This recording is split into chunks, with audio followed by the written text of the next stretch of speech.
Good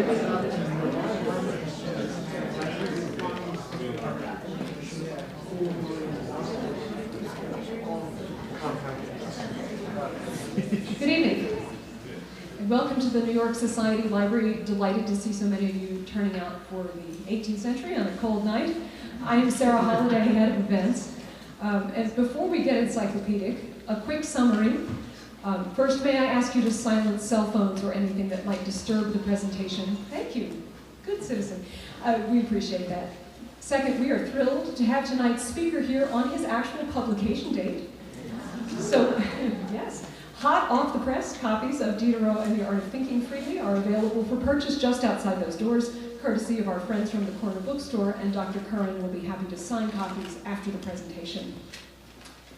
In that good old icebreaker question of what historical personage you'd most like to have dinner with, Denis Diderot would be a great choice. Not only did he have an adventurous and contradictory life, he was one of the great polymaths of his era, the same era that gave us people like Thomas Jefferson, by the way. And he knew all the cool people, like Catherine the Great of Russia, and he was willing to share his opinions on every tough subject, even when he had to do it in code. Unfortunately, there's no dinner with Diderot on the menu, but we're lucky to have with us the next best thing. Dr. Andrew S. Curran is the William Armstrong Professor of the Humanities and Professor of French at Wesleyan University. He was also Dean of Arts and Humanities at the university from 2009 to 2013. His award-winning previous book, The Anatomy of Blackness, Science and Slavery in an Era of Enlightenment, is the first comprehensive study of the birth of race in French thought. Dr. Curran is also a fellow in the history of medicine at the New York Academy of Medicine and a Chevalier dans l'Ordre des Palmes Académiques. He has also received grants and fellowships from the French government, the Mellon Foundation, and the National Endowment for the Humanities, most recently an NEH Public Scholarship Fellowship for tonight's book. Purpose Reviews calls Diderot and the Art of Thinking Freely an intellectually dense and well-researched, yet brisk journey into one of history's most persuasive dissenters. To introduce him to us, we're proud to welcome Andrew S. Curran.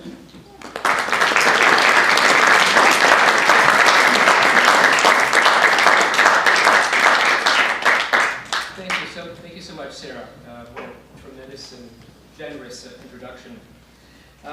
It is really an honor to be here in this beautiful room, in this beautiful library, and I think it is appropriate to launch this book in an 18th century institution. It's really terrific.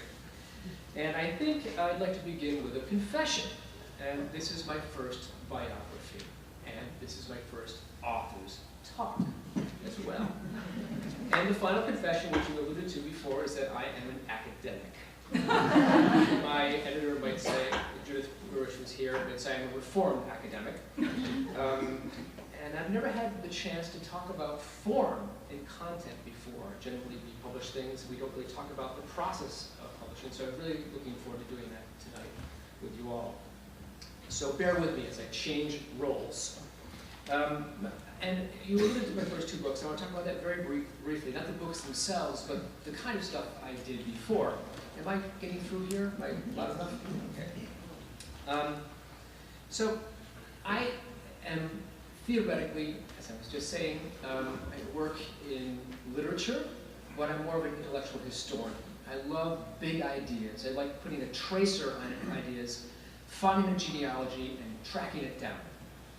So I did this with this race book here. I work with travelogues, and then all of a sudden I trace them and follow them to a scientific academy in France, to Berlin, back to London, and then maybe even to the colonies, to a place like the New York Society Library, where someone like George Washington would be reading about these things. So I kind of follow these things around. Now, this is very different from a biography, I've discovered. Biographies are far less clinical, and they're far more untidy. I discovered that my subject emotes. He has emotions. He has needs, his wants, his desires. Sometimes he's infantile. He has affairs. Sometimes he's mean to people. He lies. He lies about himself. He lies to other people. And your editor says, you have to write about all this stuff. Initially, I wanted to follow the big idea, but I've gotten into the life. And certainly Diderot has a rich and interesting life. So I want to talk about him briefly here. Bear with me as I kind of work through things. Here's Diderot. Here's a Van Loo portrait done in the 1760s here. Now, Americans don't really know Diderot. He's not part of the corpus. He's not part of history. One of the reasons we don't hear about him, he's an atheist, and atheists are unseemly. They're written out of the genealogy. They really are. They're written out of the genealogy. Thomas Jefferson kind of talk about him as being a deist, and already this is somehow suspect. And Diderot is far more suspect. He is a radical freethinker. So, as I said, he's not the kind of person he's not Alexander Hamilton. He's not Ben Franklin or Virginia Woolf. He's just not part of the kind of the people we know in our kind of nexus of big people. Now, if you were to say, who is Diderot, you could say he's the bad boy of the French Enlightenment. He really is. And by in the French Enlightenment, we're talking about a time period between more or less 1680 to the French Revolution in 1784. Diderot lives from 1713 until 1784. He essentially kind of covers most of the century and dies 5 years before the Revolution. Now, there's three main figures in the French Enlightenment. I'm not going to do a class on the Enlightenment here. I'm going to get to Diderot in 2 seconds here. But just to give you an idea of this kind of the three main people here. Here's Rousseau in happier days. Rousseau is a brilliant, melancholy thinker. He's a famous novelist. He's a tremendous political theorist who had an enormous impact on the way we look at the world right now. And he thought that the world was degenerating the more it advanced. The more civilization advanced, the more he thought things were going down the tube. This is the exact opposite from what Diderot thinks. Diderot believes in progress, education, bringing people up. And then there's Voltaire, the other person here. Here's Voltaire in this great sketch by Latour. Early on, he's young before he loses his teeth. He's a witty playwright. He's a historian. He's a writer of short stories. We know him from Candide, of course. He's really the first public intellectual in many ways. He's a fierce champion of freedom from religion, although he believes in God. So he's a deist as well. So is Rousseau. So Diderot is a harder person to write about in many ways. First, he doesn't have the same kind of amount of letters. His early years as an adult are essentially a desert. There's about 30 letters until he's about age 30. Some of these are probably burned or they're just lost. Whereas with Voltaire, and particularly Rousseau, who invents the autobiography, there's a wealth of information.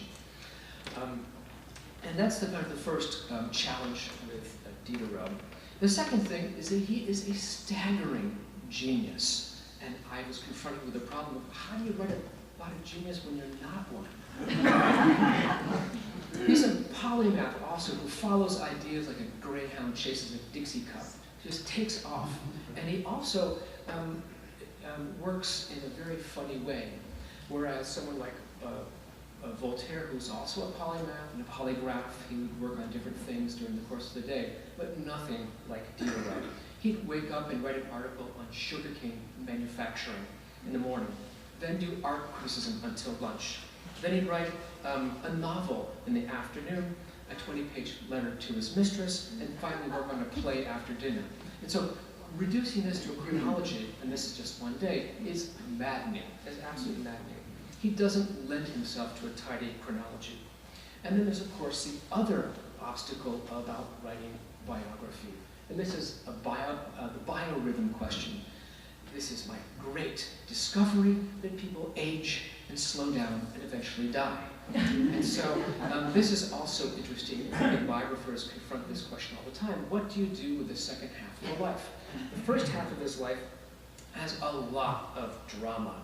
He is born in a tiny city. We'll get back to his home city, which I just love, Langres, in a bit. But he's born in a small city near Burgundy, which is called Langres. And Langres has fabulous cheese, by the way. Langres, again, I will show this to you a little later, it is a tiny city the size of Hoboken. It's about a mile square on a kind of shaved off volcano. It looks like a Game of Thrones set, it really does. It's got this great ramparts going around the city, which were constructed by the Romans, and then the French fortified them again in the 17th century. It's an isolated, small city, and this explains a lot about where he came from. His father was a cutler, somebody who manufactures cutlery, surgical instruments, etc. And so he grows up in this small city. He goes to a Jesuit college, a school where he learns Latin and Greek, and also the foundation of Christian theology. And he's actually tonsured. The greatest atheist of the 18th century in many ways is tonsured. He becomes an abbot, has his head shaved. He goes through this, he enters the minor orders as an ecclesiastic at age 13. He then goes to Paris to continue his education. And here something happens. His dad drops him off at this small school, and he goes into the school. He gets in trouble in the school, of course, but he's a brilliant student. He was always a brilliant student, but always getting in trouble. And after a few years there, he goes into the Sorbonne to study theology. And here he is bathing in Paris, which is a city of free thinking at the time, and he's profoundly affected by that. He actually drops out of the Sorbonne in 1735 at age 23, and then he starts 10 years of dilettantisme, as we say in French, dilettantisme, where he hangs out. He's estranged from his parents. His parents are cutting him off, and he has this kind of terrible existence living in flea pits. You wouldn't think he's going to become famous for anything at this point. And then he becomes a translator and gets involved with a group of freethinkers, and then he starts turning around. He becomes a translator, a freelance translator for a while, and falls in love with a penniless laundress. And here his parents, he finally returns back to his hometown after about 13 years, and says, I want to marry this person, and his dad says no, and locks him up in a convent, where the monks beat him up, shave his head. He escapes and runs back to Paris at this point. And he has a really kind of a tough life at this point. But he gets into publishing at this point, and he publishes something called the Philosophical Thoughts in 1746, and then he publishes more and more things which are very problematic, including something called A Letter on the Blind, which is really the first atheistic kind of tract. And he also publishes something called the Bijoux Indiscrets, the Indiscreet Jewels, which is essentially a precursor to the Vagina Monologues, which is a satire of court life with about 35 different bijoux who are interrogated with a magic ring. He didn't want that to get out, but of course this is all discovered. He's thrown in jail in 1749, and this is the first half of his life. Jail, 1749. He's arrested and brought to jail, and this is a very important, this is a pivotal moment in his life. He lives for 70 years, and at age 35, he goes into jail for 3 months. And when he gets out, he's branded as the biggest freethinker and purveyor of smut of the time.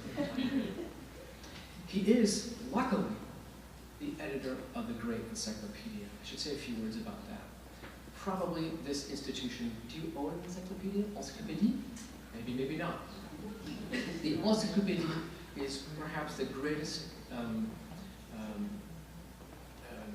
testament to secular thought. It's a triumph of secular thought in the 18th century. This is organized by Diderot. 17 volumes of texts, 11 volumes of plates. It's really an astonishing, astonishing achievement. And he does this in many ways because he's sublimating. He cannot write anymore. He's going to be followed all the time by Paris, the police spies. Paris was more like Soviet Moscow at the time, or Tehran. It's this kind of big theocracy and also kind of a huge surveillance kind of network. And spies were paid by the snitch. Each time they snitched, they were paid, and so they were very eager to find somebody like Diderot in doing things which were untoward. So you couldn't talk in cafes, you couldn't publish things. It was a very tough time, so as I said, he subdivides into the encyclopedia for 25 years. And so at the same time he's doing this, Voltaire and Rousseau, who are already quite established, become internationally famous. And Diderot thinks, well, I am going to die having sacrificed my entire life to this encyclopedia, and I'm going to die, and that will be it. And he's quite sad. But then he starts thinking about posterity, and that's what he is his salvation. He thinks that posterity is for the philosopher what heaven is for the man of religion. He thinks that posterity is what he will do, and so what he does is start creating this enormous cache of writing, an astonishing cache of writing. He's thinking about natural selection, all the things that he couldn't publish. He will start. He puts into a number of different texts. And these texts he will finally copy at the end of his life and distribute, and hope they will kind of explode like bombs after the fact. And so this is the structure I'm dealing with for this biography. First, we have a very exciting life for the first 35 years, and then we have a man who essentially sentences himself to working in a 6th-floor garret office for 20 years where he's writing. Far less activity. So the first half of the book is much more chronological, moves along, and then I decided that I need to do something much more thematic for the second half. And here we talk about Diderot's views on morality, on politics, on natural history, and all his proto-Darwinian ideas. He is somebody who's a pioneer in matters of homosexuality, normativity, and he even talks about American politics. One of the things he does, was only discovered quite recently, was to write a letter to the American insurgents, as he called them, in 1776. At this point, he's a very old man. He'd already been to Russia to work with Catherine the Great. And he comes back and he writes this letter to American insurgents as a ghostwriter for this very important book during the 18th century. And he tells the American insurgents that the greatest threat to American democracy will not be from foreign invaders, it's going to come from within. You will have a group of people who become extremely rich, hugely rich, and you might even have a tyrant one day.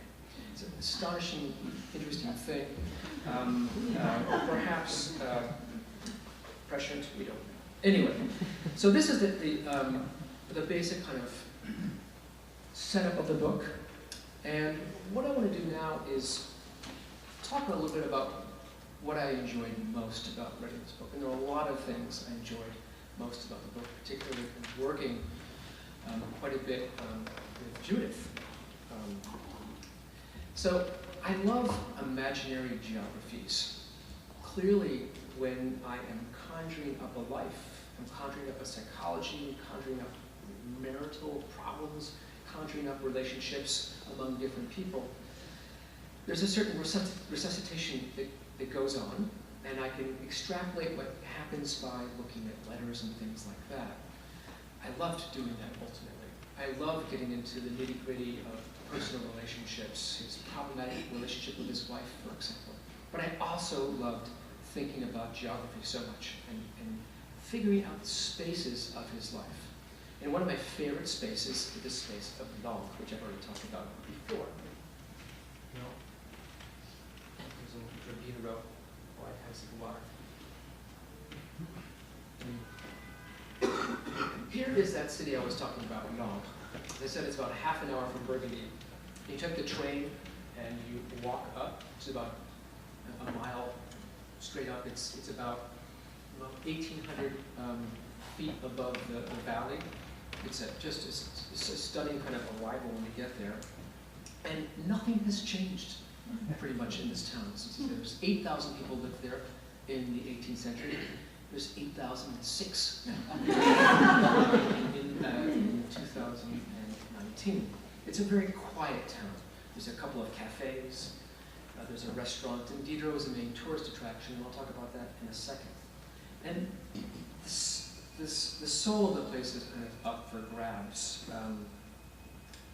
There is this is a place, as I said, it hasn't changed that much. And so here is an early 19th century view. The only thing that's changed here is this little house on the corner. That's a Renaissance house, which must have fallen down.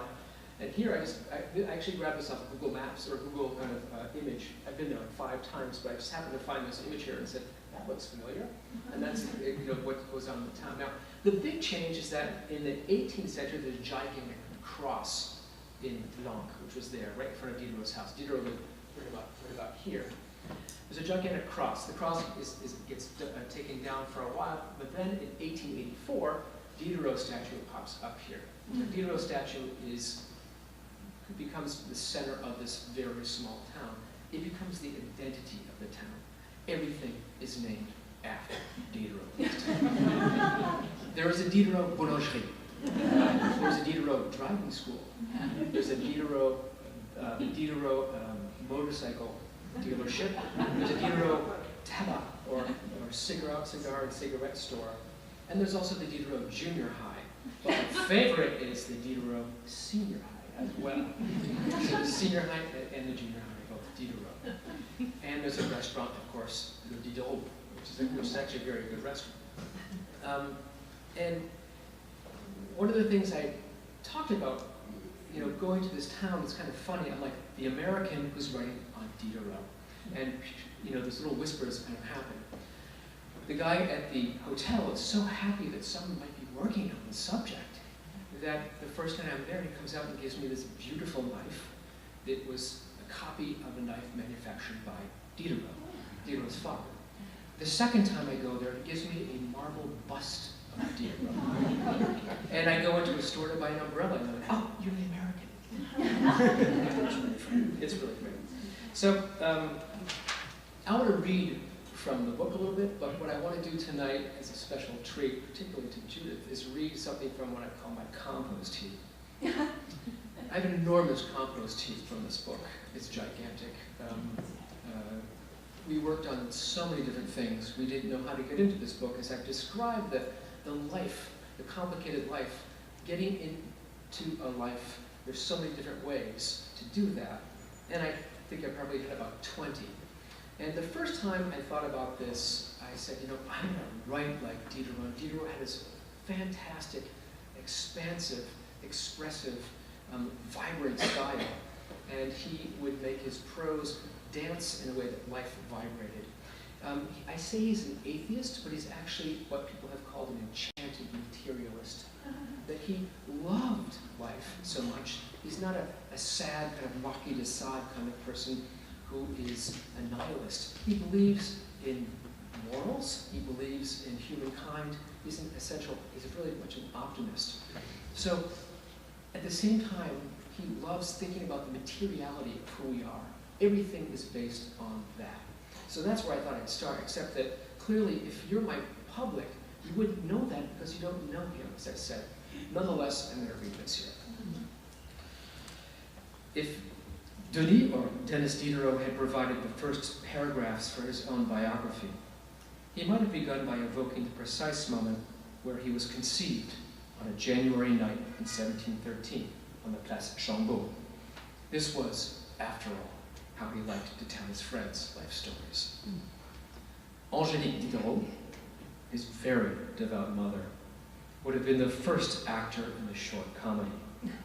The equally pious Didier Diderot, a balding, perpetually smock-covered cutler who came home from work smelling of the forge, would have soon joined her on the stage.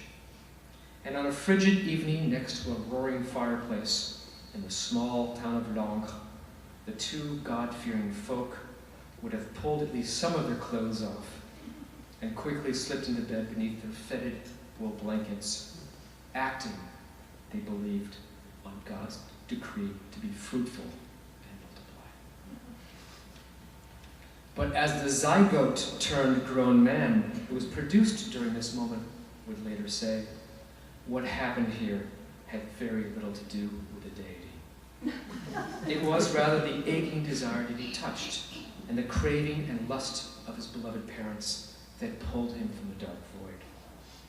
Love and sex were just the first part of how he would recount his own biography, however. What happened next was generally the most fun for him to tell. Chemical fermentation in epigenetic liquids become activated. A tiny organ was formed, then another, and then a little brain. And then months later, a tiny hominoid was born. Food, love, and instruction made him a boy. Attached to his mother's bosom, he took nourishment. He sensed. He thought. He was instructed. He grew, he walked, he excelled in school. And he finally left his small town of Langres and made his way to Paris, where, several years later, he was arrested both for heresy and for being a wise ass. Obviously, we couldn't start the book that way, but that was the first way I thought that we could kind of capture the way he writes. And he writes like that in all sorts of different situations, whether he's writing about art, whether he's writing about morality, and always from this, it's always bubbling up from within. So what I want to do now is read a little bit from the book. See, I'm doing it for time, and we can get to some questions perhaps. So, I guess I won't introduce this, I'll just read it here. This is the prologue to the book. And you see that I love that idea of Genesis, origins, and we actually flipped it and started at the end, and then brought it back. So this prologue is called Unburying Diderot. Sometime during the snowy winter of 1793, under cover of night, a small group of thieves pried open a door leading to the church of Saint-Roch. Forced entry into the Paris sanctuary was nearly a weekly occurrence during this time of revolution. In the early 1790s, anti-clerical vandals had pulled enormous religious paintings off the walls and slashed the canvases. Other trespassers had made off with more portable works of art, including an exquisite statue sculpted by Étienne Maurice Falconet. On this particular night, however, the intruders came to steal whatever copper, silver, or lead they could find in the crypt located underneath the chapel of the Virgin.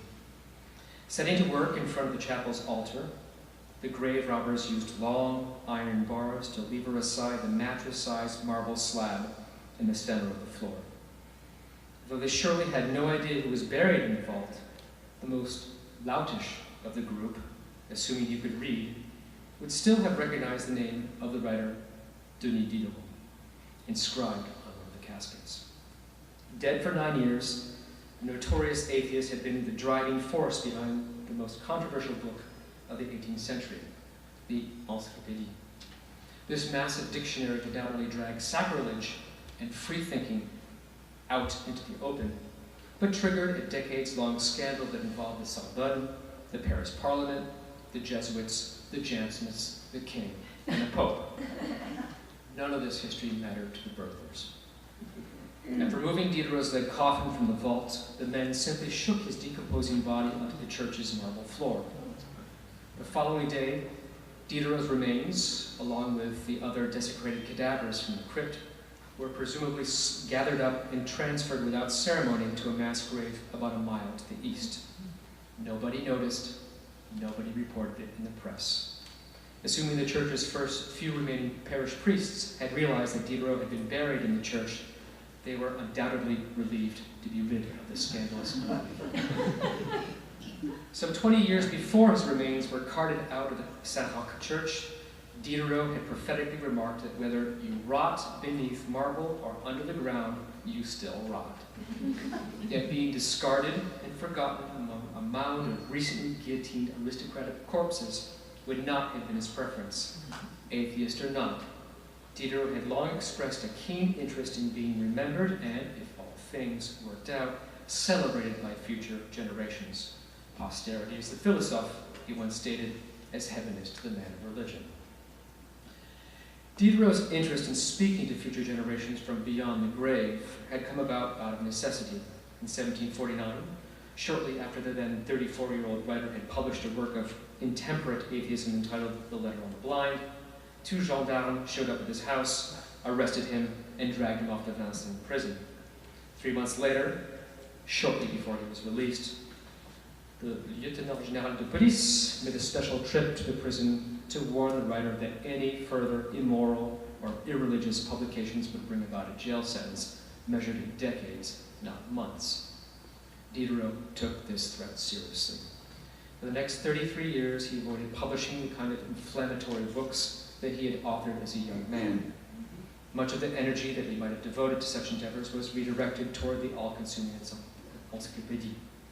When he finally completed the last volume of illustrations in 1772, the now elderly writer was well aware that he was a celebrity throughout Europe and even in parts of North America. But he was not really considered a literary great. His fate, as he admitted quite openly, was perhaps to survive long after his reputation as an encyclopedist had faded, growing ever older and vanishing without leaving a significant work behind. This, in fact, seemed to be the case when he died in 1784. Although several obituaries credited him for being the leader of the generation of thinkers that had utterly changed his country, they also hinted that he had not lived up to his indisputable genius. Even his friends reluctantly agreed. Jacques-Henri Meister, who revered the man, wistfully acknowledged that Diderot never produced a book that would have placed him among the first tier of our philosophers or poets. Charitable friends blamed the writer's supposedly limited literary production on the burden of the encyclopedia. Others privately ascribed this failing to his famously whirligig brain. As was often the case, the sharp-tongued Voltaire, who both admired and distrusted Diderot, came up with the cleverest remark on the subject. He apparently joked that Diderot's mind was an oven that burns everything that it cooks. What Voltaire and virtually everybody did not know, everyone else did not know, was that Diderot had actually written an astonishing range of improbably modern books and essays, pour tiroir, for the drawer, as the French like to say. Holed up in his sixth-floor garret office on the Rue Taranne for the last third of his life, Diderot produced this cache of writing with the hope that it might explode like a bomb one day. This moment was prepared for carefully. When the author reached his 60s, which was borrowed time in the 18th century, he hired copyists to produce 3 separate collections of manuscripts. The first and most complete set was entrusted to his daughter, Angélique, whom we know now as Madame de Vendôme. A second, less complete group of writings was transferred to his designated literary heir and devotee, Jacques-André Lejean. And 6 months after his death, 32 bound volumes of manuscripts, along with Diderot's entire library of 3,000 books, traveled by ship to Catherine the Great in St. Petersburg. Diderot's unedited books, essays, and criticism far surpassed what he had published during his lifetime. Among these writings were 2 very dissimilar but equally brilliant novels. The first of these, La Religieuse, The Nun, is a gripping pseudo-memoir of a nun who suffers unspeakably cruel abuse after she announces that she wants to leave her convent. The second, Jacques le Fataliste, is an open-ended anti-novel where Diderot used fiction to take up the problem of free will. But there were also thick notebooks of revolutionary art criticism, a godless science fiction-like chronicle of the human race, a secret political treatise written for Catherine the Great, and a humorous satire on the absurdity of Christian sexual mores set in Tahiti, as well as some of the most moving love letters in the history of French literature, and that's true. To become familiar with the range of Diderot's work is to be stupefied. Among other things, the philosophe dreamt of natural selection before Darwin, the Oedipus complex before Freud, and genetic manipulation 200 years before Dolly the sheep was engineered. These hidden works did not appear in the months after Diderot died. They trickled out over the course of decades. Several of his lost books were published during the waning years of the French Revolution. Others appeared during the course of the Bourbon Restoration, which was 1814 to 1830, while still more of his writing emerged during the Second Empire, 1852 to 1870. Perhaps the most significant addition to Diderot's corpus came in 1890 when a librarian discovered a complete manuscript version of Diderot's masterpiece, Rameau's Nephew, in a bouquinist's stand on the banks of the Seine. In this riotous philosophical dialogue, the writer courageously gave life to an unforgettable anti-hero who extolled the virtues of evil and social parasitism while preaching the right to unbridled pleasure. To say that the arrival of these lost books had an effect on subsequent generations would be putting it mildly. Diderot's effusive art criticism inspired Stendhal, Balzac, and Baudelaire. Émile Zola credited Diderot's vivisections of society as the foundation of the naturalism that characterized his and Balzac's novels. Social theorists, too, were spellbound by Diderot's prescient thought. Karl Marx, who borrowed deeply from Diderot's musings on class struggle, listed the writer as his favorite author. And Sigmund Freud credited the Ancien Régime thinker for recognizing the unconscious psychosexual desires of childhood in Rameau's nephew, long before he or his fellow psychoanalysts had. If many critics continue to disdain the writer as too atheistic, too paradoxical, too unrestrained, Diderot was nonetheless becoming the preferred writer of the 19th century avant-garde. The full extent of Diderot's influence was not truly known, however, until a young German-American academic named Herbert Diekmann located the final lost cache of Diderot's writings.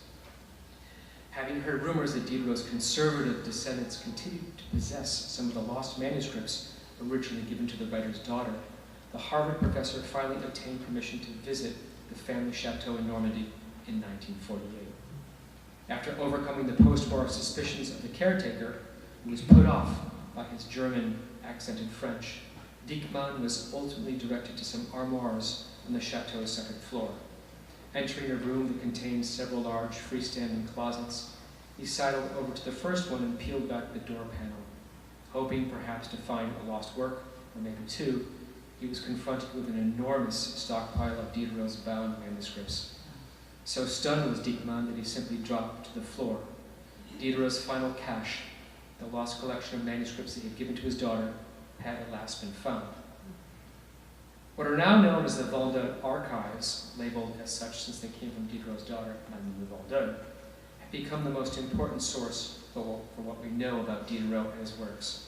Most astonishing, perhaps, was the discovery of several manuscripts annotated in his hand that revealed that he had been the primary ghostwriter for Abbé Raynal's Philosophical and Political History of the Two Indies, the best-selling critical examination of European colonization. It had been Diderot, as it turned out, who had penned the most influential and best-known anti-colonial sections of this multi-volume book, including an imagined exchange between an enslaved African who not only claimed the right to be free, but who predicted a day when Caribbean slaves would justifiably put their masters to the sword. Composed in 1779, a decade before the events in Saint-Domingue, Haiti, would prove him right, this is perhaps the most telling example of the writer's radical politics, not to mention his ability to see into the future. Some 300 years after Diderot was born,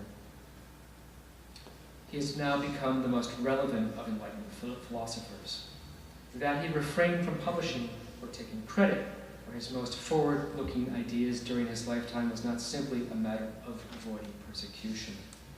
He intentionally chose to forego a conversation with his contemporaries in order to have a more fruitful dialogue with later generations.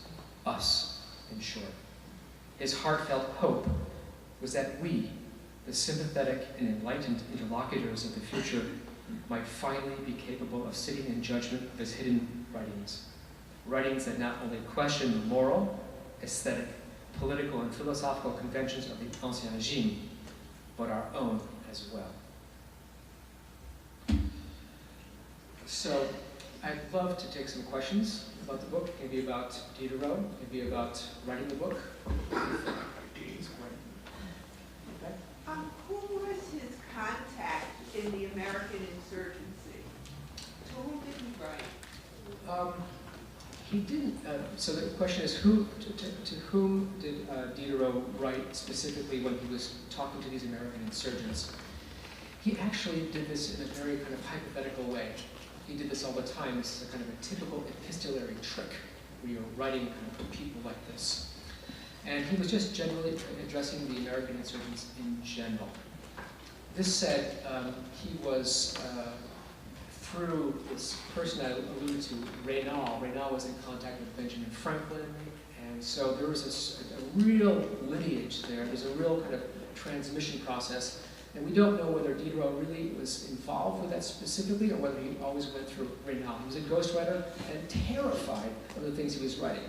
He was writing things about Louis XVI that would have had him thrown in the Bastille, and he was certainly writing things about America and about tyranny and freedom that were not consonant with the way life was in 1776 in France. In what way did he then foresee America falling prey to a dictator when the people that he, was in contact with, Franklin and the others were obviously looking to establish a democracy? Well, I think he was looking at the European model. I think there's these great conjectural models, governmental, political models, and certainly he had seen that in Europe, as people became wealthier and wealthier, that corruption would follow. In many ways, he was kind of borrowing from Rousseau here a little bit, that the wealth actually could produce terrible problems at the same time as generating wealth. So he did see the future as going in two different directions. He saw the United States as this great, wonderful republic that suffered from slavery. He thought if the United States could get rid of slavery, it could be the promised land. This democracy, it's really an unthinkable idea in the 18th century. And so he was really excited by this whole thing. He said he would love, he was too old, he wanted to travel to the United States and meet the Quakers and meet the people of Philadelphia in particular. He thought Philadelphia and Pennsylvania was a great place. So, but how did he, from that, get the idea that this wealth could establish a dictatorship, as when the framers of the Constitution really, I think, were phenomenally enlightened.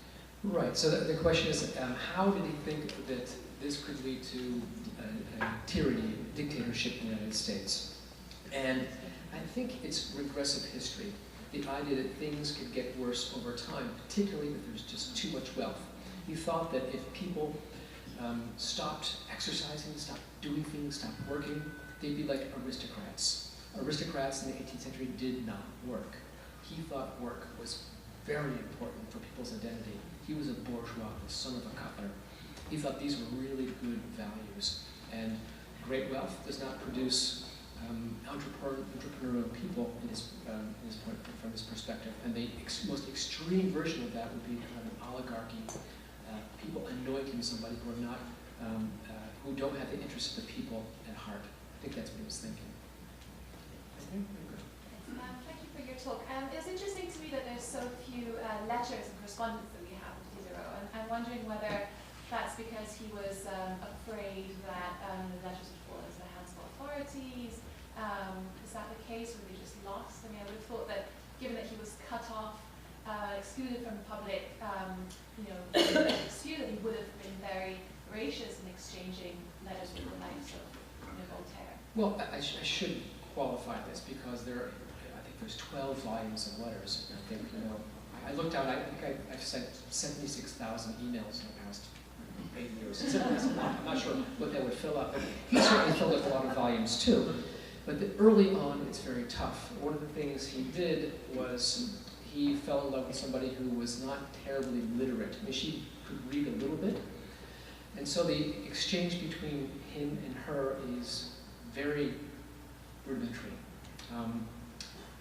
And later on in life, he falls in love. The love of his life is a woman named Sophie Goulon. And they exchanged 500 letters, and they're astonishing letters. She, at the end of her life, said, "You must give me back all of my letters," and burn them all. And they burned about half his.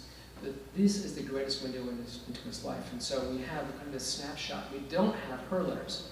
She must have been astonishing because for him to write so much to her, she must have been, on the same level.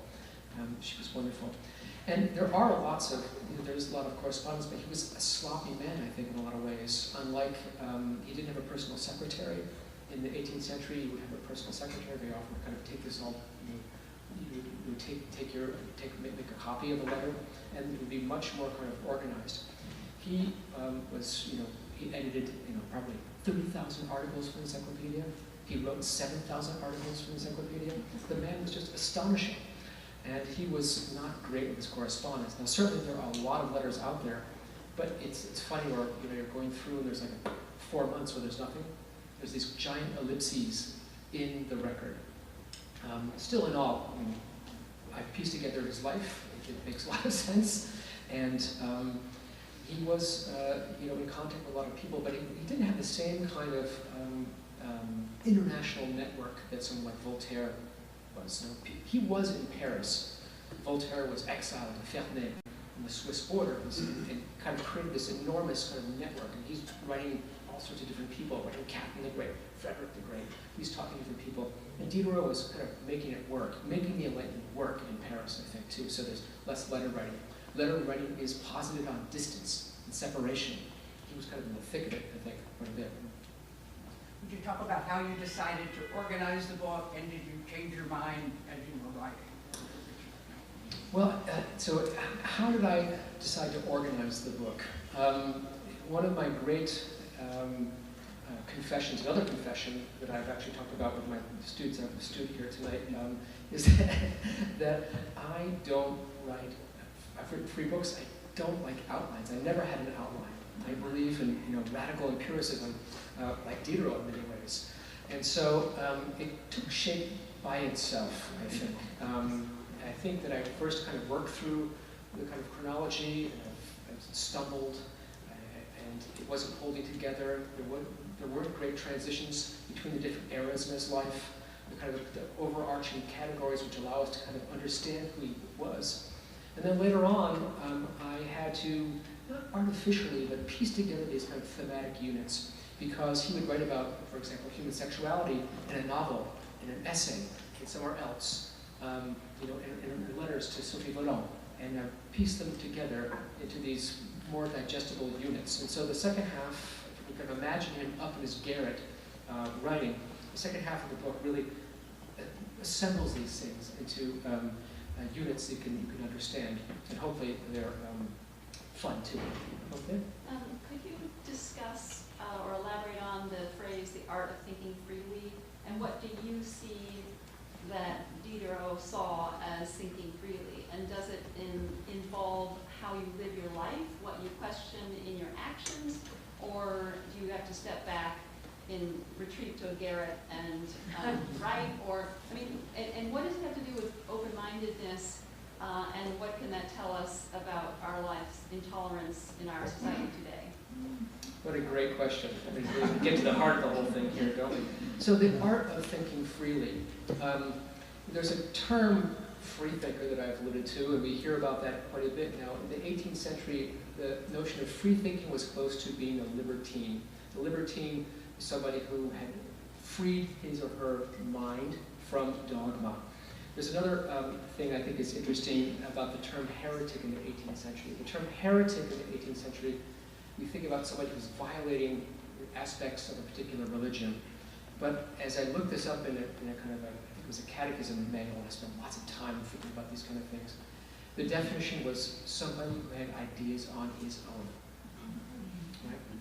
And so you have to understand that this is a man who's growing up in Langres, where dancing is bacchanalia. Theater is when you go into a dark room and lascivious thoughts will happen to you necessarily. And he's kind of learning about the faith by catechism, where it's a rote learning process. He memorizes things, etc. And now we think about free thinking as somebody who might be a radical in some ways, but there's a kind of specific sense of breaking free of a lot of received authorities, both social mores, religious conventions, etc. And this is what he did, and scientifically as well. Science was imbricated, kind of contaminated, was contaminated by religion. Embryology was perfectly compatible with creationism 7,000 years before. There's so many biological explanations of the 18th century were infused with ideas from religion, and Diderot wanted to separate them. And free thinking also was a question of methodology. How do you approach questions? And so it's a distillation of what we know from Locke, the distillation of what we know from Bacon, these kind of great English thinkers from the 17th century. It's the idea that you approach a question not only with an open mind, but by rejecting all received authorities. That was free thinking for him.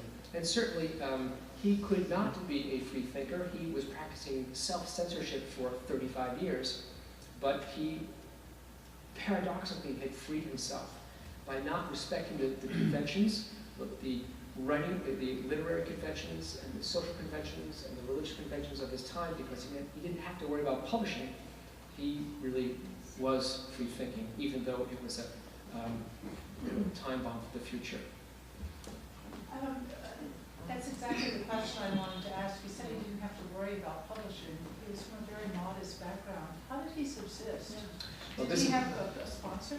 So here's the money question, right? How did Diderot subsist? It's great. Well, this is a fun story. Because Diderot, he worked, with the encyclopedia and was pretty well paid until 1773. And at that point, he gets really nervous because money's about to run out. His daughter's going to get married. He starts to panic. And he asks his friend Grimm to put an ad in this thing called the Literary Correspondence, which is this manuscript-only newspaper that circulated among 8 or 15 princes and queens of Europe, including Catherine the Great. And in this newspaper, they say, look, Diderot was thinking about maybe selling his library. He paid this 3,000 book library, which was part of his payment from doing the encyclopedia. And Catherine the Great was trying to ingratiate herself with all these philosophes. It's kind of like collecting rock stars. She says, I think that's a good idea. I'll buy it for 15,000 francs, or livres, a lot of money.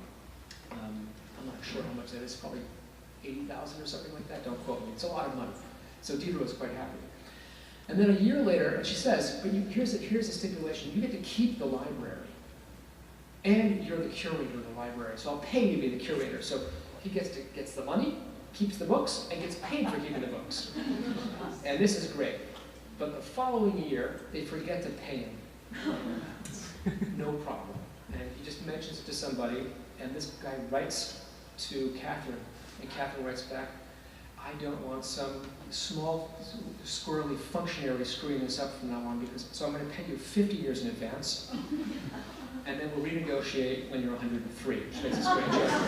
She says 50,000. It's like $800,000 or something like that. Just an astonishing sum. So at this point, he's free. But he had always rejected patronage. But at this point, he had enough money to kind of operate, and that's why he goes to Russia to kind of pay his respects and also try to reform Russian society. Thank you. Now, after he dies, who winds up with his works and then releases them, as you said, over time? Yeah, that's the question of this is a question of when his books are released over time. It's a long, long story. So there are certain manuscripts which are in St. Petersburg, and there are people who go there and copy them and then bring them back and publish them. There are manuscripts that were kind of stolen during the Revolution, kind of pop up after the fact. So his buddy Grimm has some manuscripts which kind of show up. So it didn't work like he wanted exactly. They trickle out. The family holds on to these things. He was surely talking about doing my complete works. I'm sure he envisioned something that looked like this, on the background. All my complete works finally, but it didn't happen like that. It popped out every 5 or 10 years. A bunch of things happened in 1796. The novel La Religieuse and Jack the Fatalist came out in 1796. And then later on, these things started slowly coming out. And that's why the 19th century was so astonished by many of his works. It was a funny thing because he was just seen as an encyclopedist, kind of a journeyman, vulgarizer of ideas, and it turns out he was the person who was in many ways way ahead of everyone else. What was his connection with the mathematician D'Alembert? So this is Jean Laurent d'Alembert. D'Alembert was a very famous, brilliant mathematician who was the co-editor of the encyclopedia with him. They were both hired in 1747. This is before Diderot goes to jail. And D'Alembert was a famous face. He's kind of Francis Newton in many ways. He had done amazing things. Had solved all sorts of problems as a young man. He was seen as a kind of a genius figure. He was the public face and respectability of the encyclopedia. Everyone knew that Diderot was a genius, or the publishers knew he was really, really smart. They also knew that he would get in trouble by publishing things. I'm sure they were saying, just knock that off. But they were kind of good friends for a while. D'Alembert couldn't take the heat. 1758, he drops out of the encyclopedia project. And then later on, Diderot writes this wonderful kind of proto-Darwinian crazy thing called D'Alembert's Dream, which has D'Alembert dreaming, thinking about kind of natural selection and cloning and all sorts of stuff. And D'Alembert and his girlfriend, Mademoiselle Lespinasse, were not happy about that. One more question? So the expression an enchanted materialist is a very interesting expression. Is the enchantment in the materialist or in the material, or do they reciprocate themselves? So this is a question about enchanted materialism. Alas, I did not come up with that expression. A very famous woman named Elizabeth de Fontenay did. But this is something I think is just a terrific idea. So you may have heard of Lucretius and the pre-Socratic atomists who think about matter as just everywhere, and they don't see kind of a separation between this and me and the ground and everything else, the circulation, an endless circulation of matter, a bubbling, fermenting world. And Diderot takes us and thinks about it with his relationships too. So he doesn't think of death as this kind of final, awful darkness. He thinks of his essence coming together with the essence of his lover and maybe kind of growing into a plant or something. So he really believed in this kind of endless cycle. He talks about life as being, walking between two eternities, which is just a beautiful expression. And this is real part of his materialist view of the world. So materialists are often seen as reducing everything to the kind of degree zero of existence. And for him, it was something much, much more animated and fun. So, get with that. I think they said that's the last question, or one more? Okay, one more question. The man who discovered the manuscripts, did he have any idea how did he come to just deciding to go to the castle? Right, so this is a question about Hermann Diekmann, the German-American academic, was at Harvard. He'd been tracking down one of these manuscripts, the same D'Alembert's Dream, for many years, negotiating with the family turned very upstanding family. They were proud of Diderot and also ashamed of Diderot. Finally, he negotiated the possibility of doing this, but he was a very, very serious scholar who ended up doing the complete works of Diderot. So he was a really, really very, very eminent and knowledgeable person. So that's how we tracked it down. So then he ultimately published the complete works. Yes, he was one of the driving forces behind that, the collected works. Thank you so much. Thank you so much.